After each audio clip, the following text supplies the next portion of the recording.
Hello class 10। तो कैसे हैं आप लोग? आई होप आप लोग का एग्जाम का प्रिपरेशन बहुत अच्छा चल रहा होगा, क्योंकि अक्टूबर का महीना आने वाला है और आपका फर्स्ट सेमेस्टर भी आने वाला है और साथ साथ में कुछ 4 से 5 महीना बाकी है बोर्ड के एग्जाम के लिए। तो मैं आशा करता हूँ कि आप लोग का एग्जाम का प्रिपरेशन या फिर आपका जो बोर्ड प्रिपरेशन है अच्छा चल रहा होगा। अगर नहीं चल रहा है तो मैं हूँ आप लोगों के साथ हर बार और हर दिन नहीं बोल सकता मैं, पर हर हफ्ते में आप लोगों के लिए 2 या 3 वीडियो जरूर लेके आऊंगा जो वन शॉट होगा क्लास 10th महाराष्ट्र बोर्ड के लिए और खास करके लिए साइंस और मैथ्स के लिए, क्योंकि इसमें तो आप लोग को मजबूत बना देना है। मेरे को इस चीज में मैं मजबूत बनाऊंगा आप लोग को। ध्यान देना कि आज मैं आप लोगों के लिए लेकर आया हूं साइंस वन का महाराष्ट्र बोर्ड का 4th chapter effect of electric current. ये चैप्टर बहुत लोगों को हार्ड लगता है। क्या रीजन इसके पीछे? इसके पीछे रीजन ये है कि इसमें न्यूमेरिकल है, फॉर्मूले हैं, ये क्या क्या कॉन्सेप्ट है, ये सब लोग सोचते हैं। लेकिन ये मिथ आप लोग को नहीं पालना है अपने माइंड के अंदर। इस मिथ को मैं खत्म करता हूँ। फिजिक्स सबसे इजी सब्जेक्ट है। आप बोलोगे कैसे मैं बोल सकता हूँ? ध्यान देना, आज ये पूरा लेक्चर देखना और फिर कमेंट करना इजी है कि हार्ड है, राइट? तो ओके, स्टार्ट करते हैं। Effect of electric current. जब भी मैं चैप्टर पढ़ाता हूं सबसे पहले मेरा मुद्दा यही होता है कि चैप्टर का मतलब क्या है पहले। तो चैप्टर का नाम पहले देखो क्या लिखा है, इफेक्ट ऑफ इलेक्ट्रिक करंट। तो ध्यान देना, इलेक्ट्रिक करंट का मतलब होता है फ्लो और इलेक्ट्रिक का मतलब होता है इलेक्ट्रॉन। जहां पे इलेक्ट्रॉन्स का फ्लो होता है उधर हमें उसी को हम लोग क्या बोलते हैं, इलेक्ट्रिक करंट। जहां पे इलेक्ट्रॉन का फ्लो होता है उसी को हम लोग क्या कहते हैं, इलेक्ट्रिक करंट। लेकिन हमें इलेक्ट्रिक करंट नहीं पढ़ना है, हमें इफेक्ट ऑफ इलेक्ट्रिक करंट पढ़ना है। इलेक्ट्रिक करंट की वजह से कौन कौन से इफेक्ट देखने को मिलते हैं ये हम पढ़ने वाले हैं। मतलब इलेक्ट्रॉन के फ्लो होने से कौन कौन से इफेक्ट देखने को मिलते हैं ये सब हम पढ़ने वाले हैं। क्योंकि इलेक्ट्रिक करंट जिसे हम लोग क्लास 9 में करंट इलेक्ट्रिसिटी के नाम से पढ़ चुके हैं, तो इस टॉपिक को नहीं पढ़ना है, हमें इलेक्ट्रिक करंट के इफेक्ट को पढ़ना है। तो इलेक्ट्रिक करंट के 2 इफेक्ट हैं। सबसे पहला है हीटिंग इफेक्ट और दूसरा है मैग्नेटिक इफेक्ट। तो स्टार्ट करते हैं हम हीटिंग इफेक्ट से। लेकिन हीटिंग इफेक्ट पढ़ने से पहले हम कुछ बेसिक टर्म्स को जानेंगे, क्योंकि हमने पढ़ तो लिया इलेक्ट्रिक करंट मतलब फ्लो ऑफ इलेक्ट्रॉन, लेकिन क्या ये फ्लो ऑफ इलेक्ट्रॉन हर जगह देखने को मिलता है? नहीं। देखो ध्यान से, 2 तरह के बोल सकते हो, 2 तरह के ऐसे पाथ है जहां पे हम फ्लो ऑफ इलेक्ट्रॉन को पढ़ते हैं। पहला है कंडक्टर। कंडक्टर किसे कहते हैं? जिसका रेजिस्टेंस क्या होता है, बहुत ही कम होता है, मतलब इसके अंदर रुकावटें बहुत कम होती है और जो इजीली अलाउ करता है इलेक्ट्रिसिटी को फ्लो होने के लिए, जो इजीली अलाउ करता है इलेक्ट्रिसिटी को फ्लो होने के लिए। वापस सुनना, कंडक्टर किसे कहते हैं? जिसमें रुकावटें बहुत कम होती है। किनके लिए? इलेक्ट्रॉन्स के लिए। इलेक्ट्रॉन्स के फ्लो को रोकने के लिए रुकावटें बहुत कम होती है, जो अलाउ करता है इलेक्ट्रॉन को फ्लो होने के लिए, उसे हम कहते हैं कंडक्टर। और इसी का अपोजिट होता है इंसुलेटर। इंसुलेटर किसे कहते हैं? जिसके अंदर रुकावटें बहुत ज्यादा होती है इलेक्ट्रॉन को फ्लो होने के लिए, मतलब इलेक्ट्रॉन फ्लो होता है उसको रोकने वाले बहुत होते हैं। और साथ साथ में जिसमें वही बात होगा ना, अगर रुकावटें ज्यादा है तो मुश्किल भी ज्यादा होगा फ्लो होने में। तो जिसमें डिफिकल्टीज ज्यादा होती है, इजिली फ्लो नहीं हो सकता जिसके अंदर करंट, जो अलाउ नहीं करता है इजिली फ्लो होने के लिए, जिसमें रुकावटें बहुत ज्यादा होती है, उनको हम लोग क्या कहते हैं? इंसुलेटर कहते हैं। जैसे फॉर एग्जांपल कंडक्टर, आपने देखा होगा अपने घरों में वायर देखा होगा आप लोगों ने। वायर जो होता है, वायर के अंदर क्या होता है? कॉपर एल्यूमिनियम के मेटल्स होते हैं, वायर्स होते हैं। कॉपर एल्यूमिनियम क्या है? मेटल है। और ये लोग क्या है? कंडक्टर है। क्यों? क्योंकि इनके अंदर रेजिस्टेंस कम है और ये आसानी से इलेक्ट्रॉन को फ्लो होने देते हैं। और वही अगर मैं बात करूं ग्लव्स की, रबर ग्लव्स, वुडन प्लैंक, ये सब क्या होते हैं? ये सब इंसुलेटर है। क्यों? क्योंकि इनके अंदर रेजिस्टेंस बहुत ज्यादा है और ये इलेक्ट्रॉन को फ्लो नहीं होने देते आसानी से, इसलिए इसको हम लोग क्या कहते हैं? इंसुलेटर। तो स्टार्ट करते हैं हम लोग आपका टॉपिक वाइज में देखते हैं। टॉपिक वाइज मैं आप लोग के लिए नोट्स बहुत अच्छा लेकर आया। इस नोट्स को देखो, पढ़ा रहा हूं वो समझो, बस आप लोग बुक खोल के और बस ये वीडियो चालू कर दो, मैं बोलता हूँ क्लियर हो जाएगा। ये वीडियो खत्म होते होते आप लोग का कॉन्सेप्ट क्लियर हो जाएगा। स्टार्ट करता हूं मैं पहला टॉपिक से। पहला टॉपिक है इलेक्ट्रिक पावर एंड एनर्जी। सबसे पहले पावर क्या होता है आप लोग को मालूम होगा। पावर मतलब क्या? मैं कहता हूं कि आपने कोई काम मैंने दिया, उस काम को आपने फट से खत्म कर दिया, मतलब आपके अंदर शक्ति ज्यादा है, पावर ज्यादा है। तो पावर का फॉर्मूला होता है वर्क अपॉन टाइम। कोई काम कितने समय में आप लोग कर दे रहे हैं, कितना जल्दी कर दे रहे हैं, यही तो है आपकी पावर। इस चैप्टर को मैं 30 सेकंड में खत्म कर दूंगा, अरे सॉरी क्या बोल रहा हूं मैं, 30 मिनट में खत्म कर दूंगा, ये है मेरा पावर। क्यों? क्योंकि मैं काम कर रहा हूं कितने मिनट में? 30 मिनट में। ये मेरी ताकत है। राइट। तो पावर इज इक्वल्स टू क्या होता है, वर्क अपॉन टाइम। और ये पावर के बहुत सारे फॉर्मूले दिए हैं, ये फॉर्मूले कुछ हार्ड नहीं है, बता देता हूँ। वर्क का फॉर्मूला होता है V इंटू क्यू। V मतलब होता है पोटेंशियल डिफरेंस, क्यू मतलब होता है चार्ज। तो ध्यान देना, अगर इस वर्क की जगह पे मैं वी क्यू डाल दूं, नीचे क्या है टाइम, तो क्यू और टी मिलकर क्या बन जाएंगे आई, क्योंकि आपने पढ़ा होगा 9th में आई इक्वल्स टू क्या होता है क्यू अपॉन टी, मतलब पावर का हमें एक और फॉर्मूला मिल गया वी आई। साथ साथ में हमने ओहम्स लॉ में पढ़ा था V इक्वल्स टू होता है आई आर, तो अगर इस V की जगह पे आई आर लिख दूं मैं, तो आई आई आई स्क्वायर और इधर आ गया आर। इसी तरह ये सारे फॉर्मूले बने हैं। लेकिन इस आपको क्लास 10th में न्यूमेरिकल करते समय कौन कौन से फॉर्मूले बहुत ज्यादा जरूरी है, तो उसमें सबसे पहला फॉर्मूला ये है P is equals to V I, और दूसरा फॉर्मूला है P is equals to I square R, और एक और फॉर्मूला याद रखना V स्क्वायर अपॉन आर। ये बहुत कम इस्तेमाल होगा। ओके, क्लियर है कि नहीं क्लियर है? तो पावर समझ में आ गया होगा, आई होप आप लोगों को पावर का मतलब समझ में आ गया होगा। पावर है क्या, शक्ति। आप कितना काम कितने समय में कर दे रहे हैं, इसी को हम लोग क्या कहते हैं, पावर। अच्छा, पावर एक फिजिकल क्वांटिटी है जिसका कुछ ना कुछ एसआई यूनिट होगा, तो पावर का एसआई यूनिट क्या होता है, वॉट। वॉट लगा डाला मैंने, वॉट लगा डाला, ठीक है। उससे बताओ पावर का एसआई यूनिट क्या होता है, वॉट। इसको डिनोट, इसको किस सिंबल से डिनोट करते हैं, डब्ल्यू से। ओके, डेफिनेशन ऑफ वॉट, अगर कोई पूछे वॉट का डेफिनेशन क्या है, तो ध्यान देना, पावर का यूनिट है वॉट, वर्क का यूनिट है जूल, टाइम का यूनिट है सेकेंड। तो 1 वॉट कितने के बराबर होता है, 1 वॉट। आपके अंदर पावर अगर 1 वॉट की है, इसका मतलब क्या, आप 1 जूल काम 1 सेकंड के अंदर करके दिखा सकते हैं। अगर कोई बंदा 1 जूल का काम अगर 1 सेकंड में करता है, तो उसके अंदर पावर कितने की है, 1 वॉट की है। ओके, साथ साथ में हम पढ़ने वाले कमर्शियल यूनिट ऑफ एनर्जी। याद रखना, हम लोग किसी अपने घर में लाइट, पंखा, टीवी, रेफ्रिजरेटर, ये सब चीजों को चलाने के लिए हम किसका इस्तेमाल करते हैं, इलेक्ट्रिकल एनर्जी का इस्तेमाल करते हैं, राइट। और आप लोगों को मालूम होगा एनर्जी का यूनिट होता है जूल। लेकिन हमारे घरों में जो कमर्शियल, मतलब हमारे घरों में जो इलेक्ट्रिक एनर्जी का इस्तेमाल करते हैं हम लोग, तो ये कमर्शियली, या फिर तुम बोल सकते हो इसको, जो महावितरण वाले जो होते हैं उनको, वो लोग इस लाइट को किस यूनिट में मेजर करते हैं, वो जूल में मेजर नहीं करते, वो लोग मेजर करते हैं किलोवाट आवर में मेजर करते हैं। तो ध्यान देना, in practical life energy is measured in the kilowatt hour। 1 kilowatt hour कितना होता है, तो 1 किलोवाट मतलब क्या, 1 किलोवाट इंटू आवर मतलब 1 आवर, और 1 किलोवाट में कितने वाट होते हैं, 1000 वाट, और 1 आवर में कितने सेकंड होते हैं, 3600 सेकंड। इसका मतलब 1 किलोवाट आवर का मतलब कितना जूल होता है, 3.6 इंटू 10⁻⁶ जूल। तो याद रखना, हम जो इलेक्ट्रिक एनर्जी का इस्तेमाल करते हैं अपने घरों में, जो ये होम अप्लायंसेस है इसको चलाने के लिए, पंखा, टीवी, लाइट, तो जो एनर्जी कंज्यूम करते हैं, इस एनर्जी को जूल में नहीं मेजर किया जाता है, इस एनर्जी को मेजर किया जाता है किलोवाट आवर में। ओके, आई होप आप लोगों को समझ में आ रहा होगा। मूव करते हैं नेक्स्ट में, इलेक्ट्रिक बिल। मैं आपको वही बताया कि हमारे घरों में जो इलेक्ट्रिक बिल आता है, मीटर से जो इलेक्ट्रिक बिल निकलता है, वो किस किस यूनिट में नापा जाता है, किलोवाट आवर में। किस यूनिट में नापा जाता है, किलोवाट आवर में। और 1 किलोवाट आवर कितना होता है, 1 यूनिट होता है। क्योंकि आपने देखा होगा, आप लोग का जो लाइट बिल आता है उसमें किलोवाट आवर भी नहीं लिखा होता, उसमें लिखा रहता है 1 unit, 2 unit, 4 unit, 10 unit, 20 unit आपने इस्तेमाल किया है 1 महीने में। लिखा होता है कि आपने 100 यूनिट इस्तेमाल किया 1 महीने में। तो 1 यूनिट मतलब क्या, 1 किलोवाट आवर। तो 100 किलोवाट आवर मतलब क्या, 100 यूनिट। सीधी सी बात है। जैसे एग्जांपल तो मैं बोलता हूँ कि मान लो आपने 100 यूनिट कंज्यूम किया है 1 महीने में।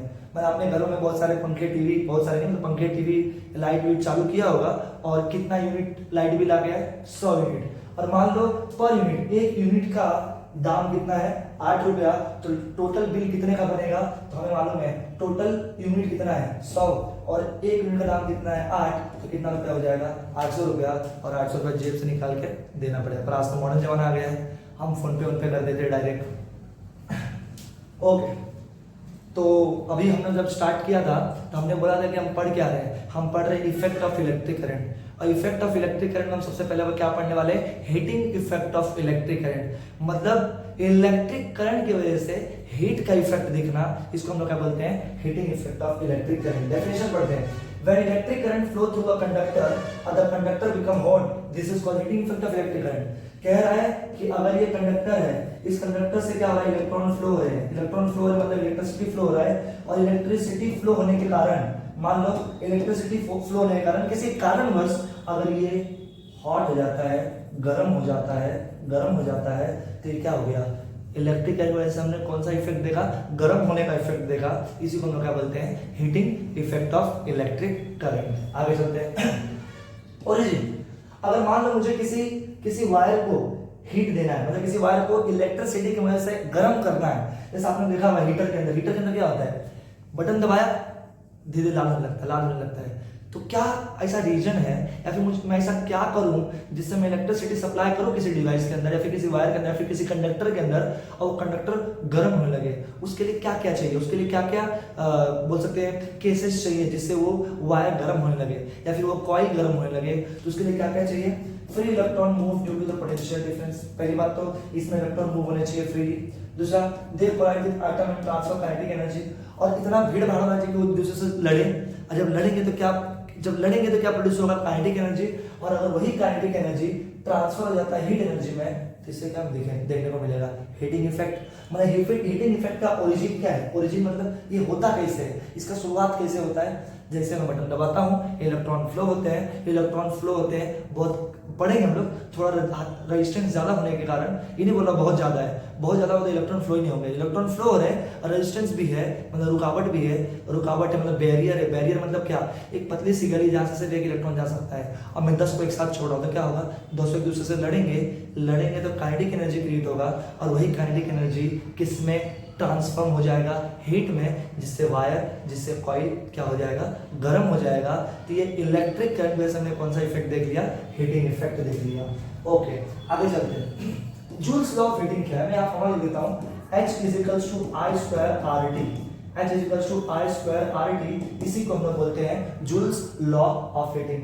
जूल्स लॉ ऑफ हीटिंग क्या कहता है कि जो ये हीट प्रोड्यूस हो रहा है किसी वायर में, ये किसके प्रोपोर्शनल है, किसके डायरेक्ट प्रोपोर्शनल है? तो स्क्वायर ऑफ द करंट और रेजिस्टेंस ऑफ द कंडक्टर और टाइम के। मतलब क्या? अगर किसी वायर को मुझे हीट करना है, तो क्या करना है? पहले तो करंट ज्यादा दो, दूसरा थोड़ा बैरियर बना दो, रुकावटें बना दो, रेजिस्टेंस क्रिएट कर दो। रेजिस्टेंस कैसे क्रिएट हो सकते हैं? मान लो मैंने बहुत ही पतला वायर ले लिया है, अब करंट बहुत ज्यादा दे रहा हूँ, तो आप लोगों को मालूम है मेल्ट हो जाएगा, पिघल जाएगा। क्यों पिघल जाएगा? क्योंकि करंट मैंने बहुत ज्यादा दिया, मतलब बहुत तेज से इलेक्ट्रॉन जा रहे हैं, पर रास्ता बहुत पतला है, जिससे क्या होगा? सारे इलेक्ट्रॉन दूसरे से टकराएंगे, और टकराएंगे तो क्या होगा? काइनेटिक एनर्जी बनेगा, और काइनेटिक एनर्जी से क्या बनेगा? हीट एनर्जी, और जिससे मेल्ट हो जाता है। छोड़ो ये सब बात है। अगर मुझे किसी वायर को हीट करना है, फिर हीटिंग इफेक्ट दिखाना है, तो करंट को स्क्वायर में सप्लाई करूंगा, रुकावटें बढ़ा दूंगा, और करंट सप्लाई करने का टाइम भी क्या करूंगा? मैं बढ़ाऊंगा। क्योंकि आप लोग को मालूम है, अगर दोनों डायरेक्ट प्रोपोर्शनल, मतलब क्या? अगर मैं टाइम बढ़ाता हूँ, करंट बहुत देर तक देता हूँ, तो हीट भी क्या होगा? वो ज्यादा होगा। ओके, मूव करते आगे। Application. Heating effect of electric current को हम लोग अपने लाइफ में कहाँ अप्लाई करते हैं और कहाँ देखने को मिलता है? तो सबसे पहले देखो, इलेक्ट्रिक बल्ब। आप लोग घरों में ये जो बल्ब होता है, हम लोग क्या कहते हैं? ये 100 वाट का होता है, मालूम होगा आप लोगों को। येलो कलर का बल्ब होता है, 100 वाट का होता है। इसमें अंदर टंगस्टन का वायर होता है, कॉइल्ड वायर, जो बटन दबाते ऑरेंज, फिर इधर येलो, एकदम लाल होने लगता है, ऑरेंज येलो फिर लाल होने लगता है। इसके पीछे रीजन क्या है? इसके पीछे रीजन ये है कि इसके अंदर जो ये वायर है, ये कौन से मेटल से बना है? टंगस्टन से बना है। टंगस्टन का फिलामेंट है, जिसका हीट अप टू द, जो कितना ज्यादा गर्म हो जाता है? कम से कम अप्रॉक्स 3400 डिग्री सेल्सियस गर्म हो जाता है, जिसके कारण ये हम लोग को रेड कलर का दिखने लगता है, मतलब हीट हो जाता है। तो वापस से मैं क्या कह रहा हूँ? Heating effect of electric current को हम अपने लाइफ में कहाँ अप्लाई कर, इसका एप्लीकेशन कहाँ देखने को मिलता है? तो सबसे पहले इलेक्ट्रिक बल्ब में। बटन दबाया, बल्ब ग्लो होने लगा। कौन सा बल्ब की बात कर रहा हूँ? एलईडी बल्ब की बात नहीं कर रहा हूँ, मैं बात अभी कर रहा हूँ किसकी? 100 वाट वाली, वो येलो कलर की जो बल्ब होती है, उसमें टंगस्टन वायर होता है, टंगस्टन के फिलामेंट्स होते हैं, वो क्या होने लगते हैं? लाल होने लगते हैं। लाल क्यों? क्योंकि वो कितने टेम्परेचर पे हीट हो चुके हैं। कितना टेम्परेचर उनका हो चुका है? 3400 डिग्री सेल्सियस। और कहाँ देखने को मिलता है? Electric heater. आप सब जानते हो कि इलेक्ट्रिक हीटर मतलब क्या? ठंडी के टाइम पे या फिर घरों में लोग ऐसे चालू करते हैं और हीट लेते हैं, इलेक्ट्रिक हीटर। और कुकर, इलेक्ट्रिक कुकर, साथ में फ्यूज वायर। फ्यूज वायर क्या होता है आपको मालूम है? फ्यूज वायर घरों में हमारे जो घर के अंदर जो होम एप्लायंसेस है, इनको जलने से बचाने के लिए हम, तुमने देखा होगा घरों में फ्यूज होता है। अगर ज्यादा करंट आया, फ्यूज अपने आप क्या हो जाएगा? मेल्ट हो जाएगा, सर्किट ब्रेक हो जाएगा। सर्किट ब्रेक हो गया तो जो बोल सकते हो normally excess amount of current है वो घर के सामानों तक नहीं पहुंच पाएगा, जिससे सामान जो है जलने से या फिर खराब होने से बच जाएंगे। क्यों? क्योंकि फ्यूज मेल्ट हो गया। फ्यूज मेल्ट क्यों हुआ?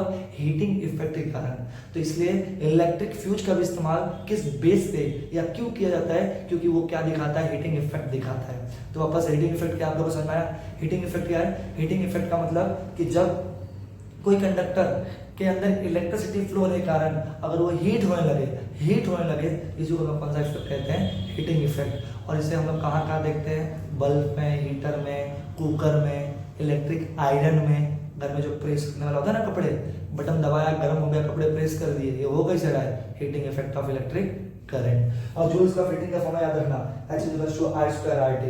देखो कुछ टर्म्स दिए हैं, fuse, MCB, short circuit, overloading. खत्म करते चारों को। फ्यूज क्या है? अ safety device that melt when current exceed a safe value. Fuse एक ऐसा डिवाइस है, इसको हम सेफ्टी डिवाइस कहते हैं। क्यों? क्योंकि हमारे घर के महंगे महंगे सामानों को जलने से बचाता है। महंगे महंगे सामान मतलब क्या? ओवन हो गया आपके घर में, पंखे हो गए, फ्रिज हो गए, एसी हो गए, इनको जलने से बचा देता है। कैसे? गलती से मान लो ट्रांसफार्मर से एक्सेसिव अमाउंट में करंट आ गया, अगर एक ही बार आएगा तो क्या हो जाएंगे? उन्हें जल जाएंगे। जब करंट आता है, ध्यान देना, जब करंट आता है तो करंट पहले फ्यूज से होकर गुजरता है। फ्यूज के अंदर क्या होते हैं? ऐसे, एक मिनट, ये देखो ये वायर है, ये मान लो ट्रांसफार्मर से करंट आ रहा है, ट्रांसफार्मर है। अब ये हमारा फ्यूज है। फ्यूज के अंदर से दो मेटेलिक क्लिप होते हैं और इसके अंदर होता है वायर। और फिर ये फ्यूज से मेटेलिक क्लिप से वायर निकलता है और घर में पंखे, लाइट से कनेक्ट होता है। मैं कह रहा था मान लो एक्सेसिव अमाउंट में करंट आया और जो ये जो दिख रहा है, ये नॉर्मली जो तुम्हारा फ्यूज का जो वायर है, ये एक्सेसिव अमाउंट ऑफ करंट से क्या हो जाता है? मेल्ट हो जाता है। क्या हो जाता है? मेल्ट हो जाता है। मेल्ट होने के कारण क्या होता है? करंट हमारे घरों के सामानों तक नहीं पहुंचता है, और जब नहीं पहुंचता है तो ये सब क्या होते हैं? जलने से बच जाते हैं। मतलब ये डिवाइस किस लिए इस्तेमाल करते हैं? सेफ्टी के पर्पस के लिए इस्तेमाल करते हैं। ओके। दूसरा एमसीबी, इसको तुम बोल सकते हो मॉडर्न जमाने का फ्यूज है। एमसीबी का फुल क्या होता है? Miniature circuit breaker. इसमें क्या होता है? फ्यूज, समझना, फ्यूज और एमसीबी में फर्क क्या है? फ्यूज का अगर वायर एक बार जल गया तो हमें फ्यूज निकाल के उसमें नया वायर डालना पड़ता है। पर एमसीबी क्या होता है? जैसे ही एक्सेसिव अमाउंट ऑफ करंट आएगा, एमसीबी अपने आप गिर जाएगा, ऑफ हो जाएगा, और जैसे घरों का जो पावर है शट डाउन हो जाएगा। और फिर जाओ उसको उठा दो, सब कुछ सही। मतलब उसमें फ्यूज जल गया था, सामान तो बच गया पर फ्यूज जल गया। फिर फ्यूज को बनाने के लिए हमने फ्यूज निकाला, उसमें वायर लगाया। लेकिन एमसीबी में क्या होता है? एमसीबी भी नहीं जलेगा, घर का सामान भी नहीं जलेगा। ओके, मूव करते हैं नेक्स्ट में। अब देखते हैं शॉर्ट सर्किट क्या होता है। शॉर्ट सर्किट मतलब क्या? घरों में तीन तरह का वायर आता है, लाइव, न्यूट्रल और तीसरा होता है अर्थिंग या फिर अर्थ वायर। अर्थ वायर तो अर्थ से कनेक्ट होता है, लेकिन लाइव और न्यूट्रल दोनों का पोटेंशियल डिफरेंस होता है 220 वोल्ट। अगर गलती से लाइव वायर और न्यूट्रल वायर दोनों एक दूसरे के कांटेक्ट में आ गए तो हमें क्या देखने को मिलता है? फायर देखने को मिलता है, आग देखने को मिलता है। फिर बोल सकते हो इलेक्ट्रॉन कैच कर लेते हैं क्या? फायर। रीजन क्या इसके पीछे? लाइव वायर, न्यूट्रल वायर जब दोनों टच में आए तो हुआ क्या? शॉर्ट सर्किट देखने को मिला। ध्यान देना, direct contact of live and neutral wire, resistance very low, current very high, spark और फायर देखने को मिलता है। ओके, मूव करते हैं ओवरलोडिंग की तरफ। ओवरलोडिंग क्या होता है? जब too many high power appliances used in one circuit. जब एक ही सर्किट में मैंने फ्रिज लगा दिया, मैंने वॉशिंग मशीन लगा दिया, एसी लगा दिया, इस सबको प्लगिंग कर दिया। अब सबको प्लगिंग कर दिया मतलब क्या? ये सारे हाई पावर एप्लायंसेस है। और जब सबको एक साथ प्लगिंग करूंगा तो क्या होगा? एक्सिड करंट आएंगे, और जब एक्सिड करंट आएंगे तो अपने आप क्या हो जाएगा? हीट हो जाएगा सब कुछ, या फिर कुछ जल सकता है, या फिर घर के सारे एप्लायंसेस अपने आप शट डाउन हो सकते हैं। क्लियर है कि नहीं क्लियर है? आई होप आप लोग क्लियर होगा। अगर अच्छा लग रहा है, देखो भाई हम फिजिक्स पढ़ रहे हैं, फिजिक्स पढ़ते समय क्या होता है? हल्का सा बोर तो लगता है, लेकिन इस बोर को अगर खत्म करना है तो उसके लिए क्या करना पड़ेगा? उसके लिए कॉन्सेप्ट को समझना पड़ेगा। पहली बार तो बोर होने वाला है, लेकिन अगर पहली बार ही कॉन्सेप्ट अगर समझ गए तो हर बार होगा क्या बोर? नहीं, हर बार मजा आएगा पढ़ने में। ओके, तो आई होप हीटिंग इफेक्ट सबको समझ में आ गया होगा। अब हम पढ़ने जा रहे हैं कौन सा effect? Magnetic effect. Magnetic effect सबसे पहली बार, magnetic effect of electric current सबसे पहली बार जिसने डिस्कवर किया था वो कौन था? Hans Christian Orsted. ऑर्स्टेड ने क्या बोला कि मान लो किसी सर्किट में अगर करंट फ्लो हो रहा है और उसके सामने मतलब उसने पहली बार एक्सपेरिमेंट किया, किसी सर्किट में अगर करंट फ्लो हो रहा है और उसके सामने अगर तुम कंपास लेके जाते हो तो कंपास के मिरर में क्या देखने को मिलता है, डिफ्लेक्शन देखने को मिलता है। तो शॉक हो गया, वो शॉक हो गया, बोला भाई साहब ये कंपास का नीडल डिफ्लेक्ट क्यों हो रहा है, क्या रीजन इसके पीछे। तो उसको मालूम चला कि शायद से कोई ना कोई तो चुंबकीय शक्ति है इस करंट कैरी कंडक्टर के अगल बगल, जिसके कारण ये जो मेरा कंपास का नीडल है वो डिफ्लेक्ट हो रहा है। समझ नहीं आ रहा है, मतलब पहली बार इसने डिस्कवर ऐसे किया था कि करंट कैरी कंडक्टर के अगल बगल कहीं ना कहीं तो चुंबकीय शक्ति प्रोड्यूस हो रही है, जिसके कारण ये जो मैग्नेटिक नीडल है ये क्या देखने को मिल रहा है, इसके अंदर डिफ्लेक्शन देखने को मिल रहा है। और उसने एक एक्सपेरिमेंट भी करके दिखाया, मैंने लिया नहीं वो एक्सपेरिमेंट, पर याद रखना करंट कैरी कंडक्टर के आगे अगर मैं मैग्नेटिक नीडल लेके जाता हूं और उसमें डिफ्लेक्शन देखने को मिलता है, मतलब क्या, ये करंट कैरी कंडक्टर के अगल बगल क्या प्रोड्यूस है, मैग्नेटिक फील्ड प्रोड्यूस है। ओके, तो अगर मैं कहता हूं कि कोई करंट कैरी कंडक्टर है और इस करंट कैरी कंडक्टर के अंदर मैग्नेटिक फील्ड कहां प्रोड्यूस हो रहा है, तो क्या करना है हमें, तो इसके लिए एक रूल अप्लाई करना है, इसे कहते हैं right hand thumb rule. Right hand thumb rule क्या कहता है, वो कहता है कि जैसे हमारा कंडक्टर है या हमारा देता हूं battery, right hand thumb rule कहता है, अब तुम्हें याद रखना, पहली बात तो ये बात याद रखो कि पॉजिटिव से ये जो बड़ा ये पोटेंशियल इसको बोलते हैं पॉजिटिव, और छोटे पोटेंशियल को बोलते हैं नेगेटिव, ये हायर पोटेंशियल लोअर पोटेंशियल। और हमेशा करंट जो होता है आई जिसे हम करंट बोलते हैं, वो हमेशा फ्लो होता है पॉजिटिव से नेगेटिव की तरफ, पॉजिटिव से नेगेटिव की तरफ। ओके, तो कहने का मतलब क्या है कि मान लो ये पॉजिटिव से नेगेटिव की तरफ क्या हो रहा है, करंट फ्लो हो रहा है, और ये मेरा क्या है, करंट कैरी कंडक्टर है। तो राइट हैंड थंब रूल क्या बोलता है कि करंट कैरी कंडक्टर को इमेजिन करो कि तुमने अपने हाथ में क्या पकड़ा है, राइट हैंड में क्या पकड़ा है, करंट कैरी कंडक्टर, और जो थंब है ये डायरेक्शन बता रहा है किसका, करंट का, किसे बता रहा है, डायरेक्शन ऑफ करंट, और जो कर्ल्ड फिंगर है ये किसका डायरेक्शन बताएंगे, मैग्नेटिक फील्ड का। जैसे मान लो करंट कहाँ जा रहा है, नीचे जा रहा है ना, तो एक काम करो, इस राइट हैंड थंब रूल को, थंब को ऐसा दिखाओ डाउनवर्ड की तरफ, और जो कर्ल्ड फिंगर है क्या दिखाएंगे, मैग्नेटिक फील्ड। मतलब कहने मतलब ये है कि मान लो इस कंडक्टर के अंदर करंट नीचे जा रहा है तो मैग्नेटिक फील्ड कहाँ होगा, इसके राउंड में होगा, इसके राउंड में होगा। बोलो क्लियर है कि नहीं क्लियर है। ये कैसे मुझे मालूम चला, by the help of right hand thumb rule. वापस सुनो, magnetic effect of electric current सबसे पहले बताने वाला कौन था, ऑरेस्टेड था। उसने कैसे बताया, वो एक ऐसे नॉर्मली घर में बैठ के कुछ तो छेड़छाड़ कर रहा था और करंट बह रहा था किसी सर्किट से, अब गलती से वो कंपास लेके जाता है, कंपास का नीडल में क्या देखने को मिलता है, डिफ्लेक्शन, वो डर जाता है, उसे लगता है कोई भूत भीत आ गया है, फिर से करता है, फिर ऐसा देखने को मिलता है, फिर वो 10 लोगों के बीच में करता है, सोचता है क्या मालूम अकेले भूत आ रहा है, 10 लोगों के बीच में बैठ के करता है और सच में डिफ्लेक्शन आ रहा था, तो समझ जाता है शायद से कोई ना कोई तो इस करंट कैरी कंडक्टर के अंदर चुंबकीय शक्ति है, जिसके कारण ये मैग्नेटिक नीडल के अंदर क्या हो रहा है, डिफ्लेक्शन हो रहा है। क्लियर है कि नहीं क्लियर है। और राइट हैंड थंब रूल क्या बोलता है कि अगर मान लो करंट कैरी कंडक्टर है और तुम्हें पता करना है कि मैग्नेटिक फील्ड किधर होगा, तो इमेजिन करो कि तुम्हारा राइट हैंड में क्या है, करंट कैरी कंडक्टर, और थंब किसका डायरेक्शन बता रहा है, करंट का डायरेक्शन बता रहा है, तो ये कर्ल्ड फिंगर किसका डायरेक्शन बताएंगे, मैग्नेटिक फील्ड का। ओके, मूव करते हैं नेक्स्ट पे। Magnetic field in circular loop and solenoid. पहली बार सर्कुलर लूप होता है क्या, ध्यान सुनना। मैं कहता हूं जैसे फॉर एग्जांपल मैं कहता हूं ये वायर है, क्या ये वायर है, बंद होगा क्या, ये वायर है, राइट, ये वायर है, और इस वायर को अगर मैं घुमा दूं तो क्या दिख रहा है, ये बन गया सर्कल फॉर्म में, ये वायर है, इस वायर को या फिर इस कंडक्टर को अगर मैं इसे गोल घुमा दूं तो क्या बन गया, सर्कुलर लूप बन गया। क्या बन गया, सर्कुलर लूप। और ध्यान सुनना, इस सर्कुलर लूप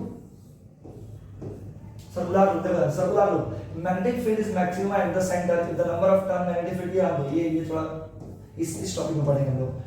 सर्कुलर लूप क्या होता है, जैसे करंट कैरी कंडक्टर है तो इसके अगल बगल हमें मैग्नेटिक फील्ड देखने को मिलता है, उसी तरह इसी वायर को अगर मैं ऐसा घुमाकर एक सर्कुलर लूप बना दूं तो क्या देखने को मिलेगा, इसके सेंटर में या फिर सेंटर क्या, ये हर जगह मुझे क्या देखने को मिलेगा, मैग्नेटिक फील्ड देखने को मिलेगा। लेकिन अगर तुमसे पूछूं कि मैग्नेटिक फील्ड सबसे ज्यादा किधर होगा, तो सबसे ज्यादा किधर होगा, सेंटर में ज्यादा होगा।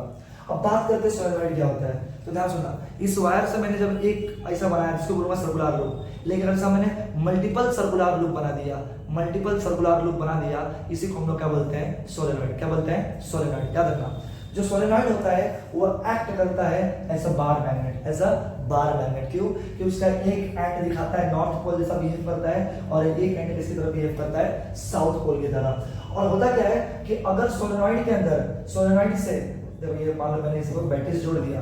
अब सोलेनॉइड के अंदर अगर तुम इलेक्ट्रिक करंट की इंटेंसिटी को बढ़ाते हो तो इस सोलेनॉइड का जो मैग्नेटिक फील्ड की इंटेंसिटी होगी क्या होगी, बढ़ेगी। और साथ साथ में अगर सोलेनॉइड के नंबर ऑफ टर्न को भी तुम बढ़ाते हो तो मैग्नेटिक फील्ड क्या होता है, इंक्रीज होता है। याद है मैं बहुत कुछ बता रहा हूँ, सब पेपर में आता है। वो फर्क आगे force for a current carry conductor. देखो force for a current carry conductor को समझाने के लिए मैं आप लोगों को एक छोटा सा उदाहरण देना चाहता हूं, क्योंकि समझ में नहीं आएगा पर मैं एक इजी वे में सिखाता हूं क्या होता है force for a current carry conductor. ध्यान सुनना, मैं कहता हूं कि मान लो ये वायर है, इस वायर में अगर मान लो करंट फ्लो होता है तो अभी हमने पढ़ा अगर किसी वायर में अगर करंट फ्लो होगा तो उसके अगल बगल हमें क्या देखने को मिलता है, मैग्नेटिक फील्ड। इसका मतलब अगर इस वायर में करंट फ्लो हो रहा है तो इसके अगल बगल क्या होगा, मैग्नेटिक फील्ड। अब ध्यान सुनना, मतलब ये वायर कहीं ना कहीं मैग्नेट सा बिहेव कर रहा है। तुमने पढ़ा अगर दो मैग्नेट को पास में लाते हैं तो क्या होता है, देखियो साउथ पोल जब दोनों पास में आते हैं तो क्या लगता है, उसमें फोर्स लगता है और ये मैग्नेट अपने आप, ये चुंबक अपने आप आगे आगे भागने लगता है। क्लियर है नहीं क्लियर है? तो मैं कह रहा हूँ इस वायर के अंदर करंट बह रहा है, करंट बह रहा है मतलब क्या, इसके अंदर कौन सा इफेक्ट देखने को मिल रहा है, मैग्नेटिक इफेक्ट। मतलब कहीं ना कहीं बोल सकते हैं वायर एक मैग्नेट है और इस मैग्नेट सामने अगर मैं दूसरा मैग्नेट लेके आता हूँ तो जो जिस मैग्नेट की इंटेंसिटी, इस मैग्नेट का ताकत ज्यादा होगा वो कम मैग्नेट के पास क्या लगाएगा, फोर्स लगाएगा। तो ये वायर जो है, मैं बोला ये वायर के अंदर क्या बह रहा है, करंट बह रहा है। क्या बह रहा है, करंट बह रहा है। और इसके अंदर क्या है, मैग्नेटिक फील्ड अपने आप क्या हो रहा है, प्रोड्यूस हो रहा है। और जब इसका मैंने हॉर्सो मैग्नेट लेकर आया तो क्या होगा, हॉर्सो मैग्नेट ने अपनी मैग्नेटिक फील्ड से इस मैग्नेट की मैग्नेटिक फील्ड पे क्या किया, फोर्स एक्सर्ट किया जिसका नाम क्या है, वायर आगे या फिर पीछे की तरफ क्या हो जाता है, बैंड हो जाता है। फॉर एग्जांपल अजय इधर आना, एक मिनट आओ, कैमरा के सामने आओ, एक मिनट बच्चों स्टार्ट करते हैं। एक छोटा सा पेज लेके आओ, छोटा सा पेज, देखो वायर माइल है, एक छोटा सा पेज निकालो। एक बार स्टूडेंट आपको तो बहुत इजी समझाता हूँ, याद रखना current carry conductor placed in a magnetic field experience of force. अगर कोई कंडक्टर है और उस कंडक्टर में अगर करंट फ्लो हो रहा है, और उसको अगर मैं किसी मैग्नेटिक फील्ड के अंदर रखता हूँ तो उस पर क्या लगता है, फोर्स एक्सर्ट होता है। उससे क्या ऐसा महसूस होता है, उससे एक फोर्स महसूस होता है। जैसा फॉर एग्जांपल ध्यान देना, एक बार पकड़ो अजय, वायर पकड़ो ऐसा। हाँ मान लो ये वायर है, मैं आगे का ये कॉन्सेप्ट सिखाने वाला हूं आप लोगों को, ये फ्लेमिंग लेफ्ट हैंड रूल। ध्यान सुनना, मान लो ये वायर है, इस वायर में क्या बह रहा है, करंट बह रहा है, और ये मान लो हॉर्सो। अब देखो करंट बह रहा है मतलब इसके अगल बगल क्या होगा, मैग्नेटिक फील्ड होगा। और इसी के सामने मैं क्या लेता हूँ, एक हॉर्सो मैग्नेट लेता हूँ। एज्यूम करो कि हाँ क्या कर सकते हैं, बजट बहुत कम है, मैं तो रियल दिखाता हूँ। तो इस वायर में क्या बह रहा है, करंट बह रहा है, और ये क्या है आपका हॉर्सो मैग्नेट। अब ध्यान सुनना, हॉर्सो मैग्नेट मान लो ये नॉर्थ है और ये साउथ है, तो आप लोगों ने पढ़ा होगा नॉर्थ से साउथ डायरेक्शन में क्या होता है, मैग्नेटिक लाइन आता है। ऐसा अगर मान लो ये नॉर्थ है साउथ है तो यहाँ क्या आएगा, ऐसे बहुत सारे, जैसे मान लो ये नॉर्थ है ये साउथ है, तो नॉर्थ से साउथ क्या आते हैं, मैग्नेटिक लाइन आते हैं। मतलब नॉर्थ से साउथ की तरफ क्या होता है, मैग्नेटिक फील्ड होता है। तो मैं कहता हूँ ये करंट कैरी कंडक्टर है और ये क्या है आपका, करंट कैरी कंडक्टर। अब मान लो करंट ऊपर से नीचे की तरफ जा रहा है, क्या जा रहा है, ऊपर से नीचे की तरफ, और ये क्या है, हॉर्सो मैग्नेट है, इसके पास खुद की मैग्नेटिक फील्ड होगी। अब मैग्नेटिक फील्ड कैसी होगी, ध्यान से ऐसे, क्योंकि नॉर्थ है साउथ है ना, तो मैग्नेटिक फील्ड ऐसा आएगा। मतलब मैग्नेटिक फील्ड ऐसा है, और करंट कैरी कंडक्टर का जो करंट का डायरेक्शन हो कैसा है, नीचे की तरफ। इसका मतलब दोनों दूसरे क्या है, परपेंडिकुलर है ना। अगर दोनों एक दूसरे को परपेंडिकुलर रहेंगे तो ध्यान देना मैक्सिमम फोर्स कब एक्सर्ट होगा इस करंट कैरी कंडक्टर पे, जब कंडक्टर राइट एंगल होगा किसके, मैग्नेटिक फील्ड के। क्योंकि कंडक्टर है, इसमें से क्या फ्लो हो रहा है, करंट, और ये क्या है आपका मैग्नेटिक फील्ड। और मैग्नेटिक फील्ड कैसा है, ये मतलब मान लो हॉर्सो मैग्नेट है, और मैग्नेटिक फील्ड कहां से प्रोड्यूस हो रहा है, नॉर्थ से साउथ की तरफ, मतलब ये मैग्नेटिक फील्ड है, ऐसा मैग्नेटिक फील्ड आ रहा है। और ये करंट कैरी कंडक्टर, दोनों एक दूसरे क्या है, राइट एंगल है, राइट एंगल परपेंडिकुलर है। जब ये परपेंडिकुलर होगा तो क्या होगा, इस वायर पे मैक्सिमम फोर्स एक्सर्ट होगा। लेकिन अगर मैं कहता हूं ये वायर ऐसा है, पकड़ो इधर, ये वायर ऐसा है और मैग्नेटिक फील्ड भी ऐसा ही है, मतलब वायर में करंट भी ऐसा ही बह रहा है और मैग्नेटिक फील्ड भी इसी डायरेक्शन में है, मतलब दोनों का एंगल जो है, मतलब या बोल सकते हो ये करंट कैरी कंडक्टर और जो ये इस हॉर्सो मैग्नेट से नॉर्थ से साउथ की तरफ जो आ रहा है मैग्नेटिक लाइन, ये दोनों एक दूसरे क्या है, पैरेलल है। अच्छा दोनों एक दूसरे को पैरेलल होंगे, मतलब करंट ऐसा बह रहा है और मैग्नेटिक फील्ड भी ऐसा ही जा रहा है। दोनों अगर एक दूसरे को पैरेलल होंगे तो फोर्स कैसा होगा, जीरो, मतलब इस कंडक्टर पे कोई फोर्स नहीं लगेगा। लेकिन बात ये होती है कि मैं अभी आपको आगे का कॉन्सेप्ट समझा रहा हूँ, ध्यान देना। ये कंडक्टर है, इस कंडक्टर में क्या बह रहा है, करंट बह रहा है। कहां से, वापस सुना, ऊपर से नीचे की तरफ। और ये क्या है आपका हॉर्सो मैग्नेट, ये नॉर्थ या साउथ है, तो मैग्नेटिक फील्ड कैसा होगा, ऐसा होगा ना, नॉर्थ से साउथ, नॉर्थ से साउथ। क्लियर है, क्लियर है। तो फ्लेमिंग लेफ्ट हैंड रूल क्या बोलता है, फ्लेमिंग लेफ्ट हैंड रूल बोलता है कि अभी हमने पढ़ा कि इस वायर पे लगेगा फोर्स, पर फोर्स पीछे लगेगा कि आगे लगेगा, ये कैसे मालूम चलेगा। तो इसके लिए एक रूल है जिसे कहते हैं फ्लेमिंग लेफ्ट हैंड रूल। वो कहता है कि अपना लेफ्ट हैंड लो ऐसा ऐसा। मैं कह रहा हूं कि मान लो ये क्या है, फ्लेमिंग लेफ्ट हैंड रूल क्या कहता है कि फ्लेमिंग लेफ्ट हैंड रूल कहता है कि अपने इस लेफ्ट हैंड के थंब को, इंडेक्स फिंगर को, मिडिल फिंगर को ऐसा स्ट्रेच करो कि तीनों दूसरे को क्या हो, तीनों दूसरे को क्या हो, सही बोल रहे हो, डायरेक्ट, सॉरी परपेंडिकुलर हो, क्या हो, परपेंडिकुलर हो। जो थंब होगा वो डायरेक्शन बताएगा किसका, कि फोर्स कहां लगेगा कंडक्टर पे। ये जो इंडेक्स फिंगर है किसका डायरेक्शन बताएगा, मैग्नेटिक फील्ड का, और करंट किसका डायरेक्शन बताएगा, अरे सॉरी मिडिल फिंगर किसका डायरेक्शन बताएगा, करंट का। आप लोगों को यहां दिख रहा होगा, थंब किसका डायरेक्शन बताएगा, डायरेक्शन ऑफ फोर्स, कि उस कंडक्टर में फोर्स कहां लगेगा। और इंडेक्स फिंगर किसका डायरेक्शन बताएगा, मैग्नेटिक फील्ड का। और मिडिल फिंगर किसका डायरेक्शन बताएगा, डायरेक्शन ऑफ करंट का। आ जाओ जाए दिखाते हैं लोगों को थोड़ा सा, एक छोटा सा एक्सपेरिमेंट, और तुम भी देखो। मान लो वायर है, इसमें करंट कहां से बह रहा है, ऊपर से नीचे की तरफ। तो वापस ये देखो, FBI, FBI इंडिया में CID, बाहर क्या होता है, federal bureau investigation. FBI force कहां लगेगा, मैग्नेटिक फील्ड कहां होगा, I मतलब करंट कहां होगा, FBI। अच्छा करंट कहां जा रहा है, ऊपर से नीचे की तरफ, इस I को नीचे कर दो, नीचे कर दिया। और ये क्या था तुम्हारा, ये क्या था, हॉर्सो मैग्नेट, मैग्नेटिक फील्ड कैसा था, इस डायरेक्शन में, इस डायरेक्शन में। तो मैंने बोला करंट नीचे जा रहा है, और ये F करंट नीचे हो गया, ये B है मतलब मैग्नेटिक फील्ड। मैग्नेटिक फील्ड कौन सा डायरेक्शन में, इस डायरेक्शन में। तो ये अंगूठा देखो मेरी तरफ है, मतलब इस वायर पे फोर्स कहां लगेगा, इस डायरेक्शन में लगेगा।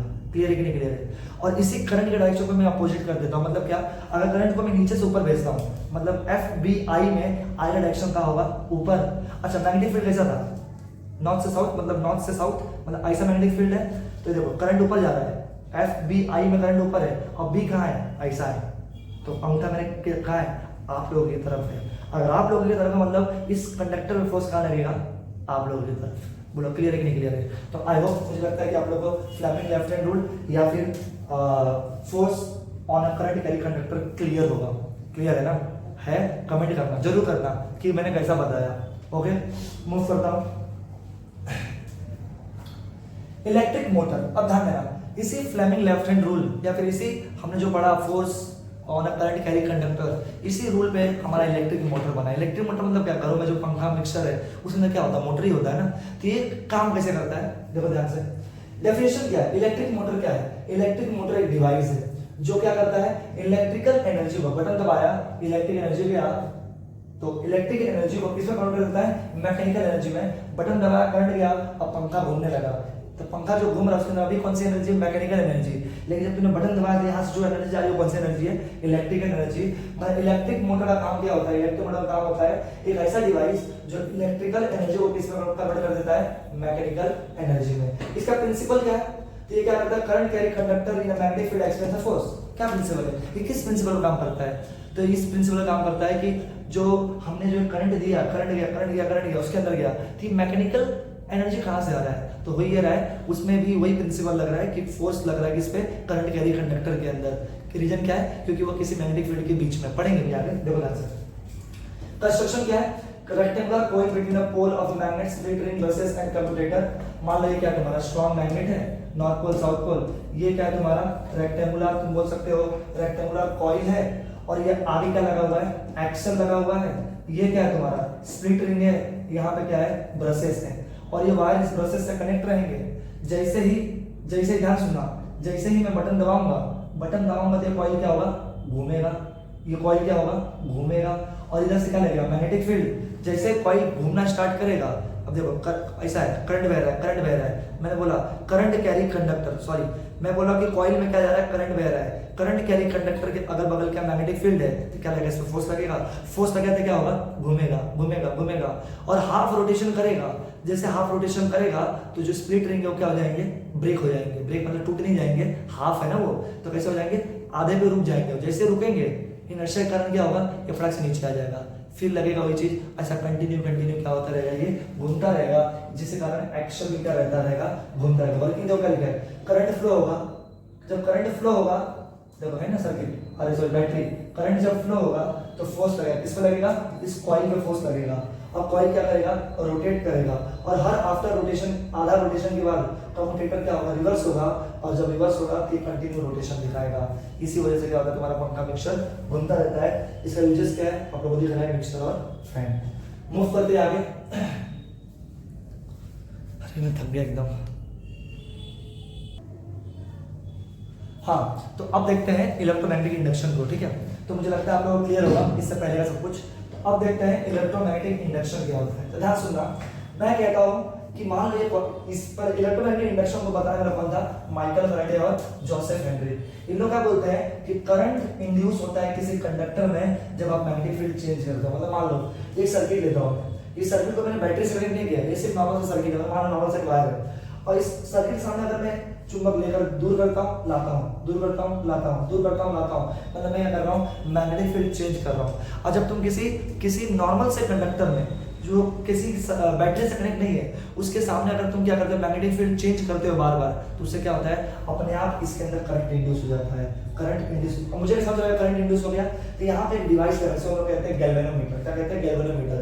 और गैल्वेनोमीटर अपने आप क्या दिखाता है, इसका निकल डेविएशन दिखाता है। इसका मतलब क्या, इसका मतलब क्या, इस सर्किट में क्या प्रोड्यूस हो गया है, करंट प्रोड्यूस हो गया है। क्योंकि गैल्वेनोमीटर का काम क्या है, ये एक ऐसा डिवाइस को इस्तेमाल करते हैं डिटेक्ट करने के लिए क्या, इंड्यूस करंट। तो मैं क्या कह रहा हूँ कि कोई सर्किट है और वो सर्किट बैटरी से कनेक्ट नहीं है, फिर भी उसके अंदर करंट आ जा रहा है। कैसे, क्या कर रहा हूँ मैं, मैग्नेटिक फील्ड बार बार क्या कर रहा हूँ, चेंज कर रहा हूँ, इसके कारण क्या हो रहा है, उसके अंदर अपने आप क्या हो जा रहा है, करंट इंड्यूस हो जा रहा है। इस टॉपिक का नाम क्या है, इलेक्ट्रोमैग्नेटिक इंडक्शन। अब बात ये आता है कि जैसे हमने थोड़ी देर पहले पढ़ा था फ्लेमिंग लेफ्ट हैंड रूल, अब हम देख रहे हैं फ्लेमिंग राइट हैंड रूल। ये क्या होता है, ध्यान सुनना। तो ये फ्लेमिंग राइट हैंड रूल क्या बोलता है कि अपने थंब, अपने इंडेक्स फिंगर, अपने मिडिल फिंगर को ऐसा स्ट्रेच करो कि तीनों दूसरे क्या होने चाहिए, परपेंडिकुलर, और जो थंब होगा वो किसी डायरेक्शन बताएगा, मोशन ऑफ कंडक्टर। ये भी होता है। अभी देखो, या तो तुम मैग्नेट को आगे पीछे करो, या तो तुम क्या करो, इस कंडक्टर को आगे पीछे करो, क्या होगा, मैग्नेटिक फील्ड चेंज होगा। तो मैं क्या बोल रहा हूँ कि थंब क्या डायरेक्शन दिखाता है, मोशन ऑफ कंडक्टर का, इंडेक्स फिंगर से डायरेक्शन दिखाता है मैग्नेटिक फील्ड का, और मिडिल फिंगर से डायरेक्शन दिखाता है इंड्यूस करंट का। मूव करते आगे। एसी करंट क्या होता है और डीसी करंट क्या होता है। डीसी करंट का होता है direct current, flow in one direction only used in a torch battery electrolysis. मैं कह रहा हूँ कि मान लो डीसी करंट है, इसमें क्या होगा, प्लस से करंट बहता है, प्लस से करंट बहता है, और किसी तरफ जाता है, माइनस की तरफ जाता है, ठीक है। ये जो फ्लो ऑफ करंट बोलते हैं, फिर तुम इलेक्ट्रॉन का फ्लो बोलते हो, ये सिर्फ एक ही डायरेक्शन में होता है, यूनिडायरेक्शनल। तो जहां करंट का फ्लो एक ही डायरेक्शन में हो, प्लस से माइनस एक ही डायरेक्शन में, या फिर बोल दो क्लॉकवाइज, या फिर एंटी क्लॉकवाइज, एक ही डायरेक्शन में हो, तो उस करंट को कौन सा करंट कहते हैं, डीसी करंट। एसी करंट क्या होता है, जिसमें बार बार क्या हो, डायरेक्शन चेंज हो, इसका करंट का मैग्नीट्यूड चेंज हो, तो उसको हम लोग क्या बोलते हैं, हम लोग एसी करंट। हमारे घरों में जो पंखा लाइट चालू करने के लिए जो करंट लगता है वो एसी होता है। लेकिन जो आप मोबाइल जब चार्ज करते हो, तो मोबाइल चार्ज करते समय जो चार्जर से जो करंट आता है वो कौन सा करंट होता है, डीसी करंट होता है। ओके, तो मैं कह रहा हूँ आप लोग घर में जो लाइट जल रहा है वो लाइट कौन सी करंट की वजह से जल रहा है, एसी करंट की वजह से। और हमारे इंडिया में जो एसी करंट है उसकी फ्रीक्वेंसी कितनी होती है, 50 हर्ट्ज। 50 हर्ट्ज मतलब क्या, एक सेकंड में ये जो लाइट है ये 50 बार ब्लिंक होता है। आप लोग पता भी नहीं चलता होगा, एक सेकंड में लाइट कितने बार ब्लिंक होता है, 50 बार। देखो आपके आसपास में कोई लाइट होगा, आप देख सकते हो क्या कि कितने बार ब्लिंक हो रहा है, आपको पता नहीं चलेगा कि ब्लिंक हो रहा है। क्यों, क्योंकि एक सेकंड में 50 बार ब्लिंक हो जा रहा है, उसके लिए आपको फ्लैश बनना पड़ेगा। ओके, तो अच्छा, लेकिन हम लोग एसी का ही इस्तेमाल क्यों करते हैं, क्योंकि ये इजी होता है ट्रांसमिट करने के लिए लॉन्ग डिस्टेंस पे, अब बिना लॉस ऑफ एनर्जी। हमारे घरों में एसी करंट ही क्यों आता है, क्योंकि बड़े बड़े जो टावर्स होते हैं वहां से जो करंट आ रहा है, अगर डीसी आएगा तो बीच रास्ते में ही उड़ जाएगा, बीच रास्ते में ही हीट कन्वर्ट हो जाएगा उसका। एसी करंट जो होता है उसका इस्तेमाल इसलिए हम लोग करते हैं क्योंकि वो आसानी से लॉन्ग डिस्टेंस को क्या कर लेता है, ट्रेवल कर लेता है बिना अपनी एनर्जी को लॉस किए। इलेक्ट्रिक जनरेटर ये अभी हमने पढ़ा है, इलेक्ट्रोमैग्नेटिक इंडक्शन, इस प्रिंसिपल पर काम करता है तुम्हारा इलेक्ट्रिक जनरेटर क्या है, तो एक डिवाइस है जो इलेक्ट्रिक मोटर के उल्टा होगा, जो मैकेनिकल एनर्जी को कन्वर्ट करता होगा इसके अंदर, इलेक्ट्रिकल एनर्जी के अंदर। ध्यान देना, इसमें कुछ कंस्ट्रक्शंस हैं, जिसमें हम लोग आर्मेचर लेते हैं, इसको बोलते हैं कॉइल, ये आपका हो गया कॉइल। मैग्नेटिक फील्ड, ये आपके हो गए magnets, north pole south pole, जिससे मैग्नेटिक फील्ड क्रिएट होगा।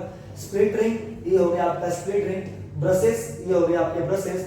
और एक्सटर्नल सर्किट, इसको हम लोग बोलते हैं एक्सटर्नल सर्किट। ये आपको कंस्ट्रक्शन है, ये आपको पढ़ना है, प्रिंसिपल भी पढ़ना है। प्रिंसिपल में क्या है? The working of generator based on the Faraday law of electromagnetic induction, which states that whenever a current conductor cut the magnetic field line, electromagnetic force is induced in the conductor। कहने मतलब क्या? ये जो electric generator कौन से principal पर काम करता है? सीधी सी बात है यार, इलेक्ट्रोमैग्नेटिक इंडक्शन। अगर तुम बार बार मैग्नेटिक फील्ड चेंज करोगे किसी सर्किट के सामने, तो सर्किट में अपने आप क्या प्रोड्यूस हो जाएगा? करंट प्रोड्यूस हो जाएगा। तो ध्यान देना, वर्किंग कैसा होता है? तो देखो ध्यान से, होता क्या है, यहाँ पे टरबाइन होता है। जैसे फॉर एग्जांपल मैं बोलता हूँ, सीधे बताता हूँ वर्किंग कैसा होता है। ये देखो, इसमें दिया नहीं क्या?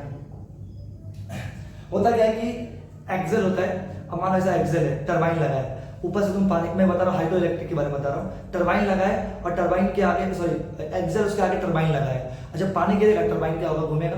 जब टरबाइन घूमेगा तो अंदर का जो आर्मेचर वो भी क्या होगा? घूमेगा।